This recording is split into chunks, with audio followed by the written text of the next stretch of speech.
ছাত্রদের নেতৃত্বে নতুন রাজনৈতিক দল গঠন নিয়ে সরগরম দেশের রাজনৈতিক অঙ্গন। কবে আনুষ্ঠানিক ঘোষণা আসবে, নেতৃত্বে কে থাকবে তা নিয়ে সৃষ্টি হয়েছে কৌতূহল।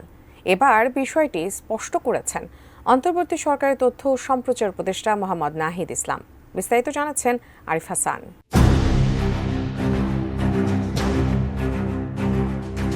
২৪ জুলাইয়ে ছাত্র জনতার তীব্র আন্দোলনে শেখ হাসিনার পতনের পর থেকেই আলোচনায় ছাত্রদের নেতৃত্বে নতুন রাজনৈতিক দল গঠনের। তবে দেশের রাজনৈতিক প্রেক্ষাপট পরিবর্তনের ৫ মাস পেরিয়ে গেলেও দলের নাম, গঠনতন্ত্র এবং নেতৃত্বে কারা আসবেন তা নিয়ে জল্পনা কল্পনা চলছেই। বিভিন্ন সময় উপদেষ্টা নাহিদের পদত্যাগ এবং তার নেতৃত্বে দল ঘোষণার কথা সামনে আসলেও বিষয়টি এড়িয়ে গেছেন নাহিদ ইসলাম। RICL TMX, যুগের পর যুগ স্থাপনা থাকে মজবুত। তবে এবার দেশের একটি গণমাধ্যমকে দেওয়া সাক্ষাৎকারে রাজনৈতিক দল গঠন এবং নেতৃত্ব নিয়ে কথা বলেছেন নাহিদ ইসলাম। সেখানে তিনি জানিয়েছেন, আগামী ১৫ থেকে ২৮ ফেব্রুয়ারির মধ্যে আত্মপ্রকাশ করবে দলটি, কিন্তু এখনও দলটির নাম চূড়ান্ত হয়নি বলে জানান তিনি। সম্প্রতি গুঞ্জন উঠেছে, চলতি মাসেই উপদেষ্টা পরিষদ থেকে পদত্যাগ করতে পারেন উপদেষ্টা নাহিদ ইসলাম এবং আসিফ মাহমুদ। হাল ধরতে পারেন নতুন রাজনৈতিক দলটির। এ প্রসঙ্গে নাহিদ জানান, উপদেষ্টা পরিষদ থেকে পদত্যাগের চূড়ান্ত সিদ্ধান্ত তারা নেননি।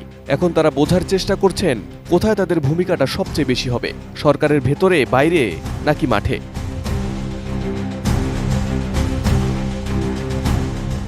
রাজনৈতিক দল গঠনের প্রয়োজনীয়তা নিয়ে নাহিদ বলেন, ৫ আগস্টের পর বিভিন্ন রাজনৈতিক দল নিজেদের ব্যানারে সক্রিয় হয়েছে, তাদের কর্মীরা নিজ নিজ ব্যানারে চলে গেছেন। কিন্তু যাদের কোনো দল নেই তাদের মধ্যেও এক ধরনের রাজনৈতিক আকাঙ্ক্ষা আছে, নেতৃত্ব বা রাষ্ট্র গঠনে তারাও ভূমিকা রাখতে চান।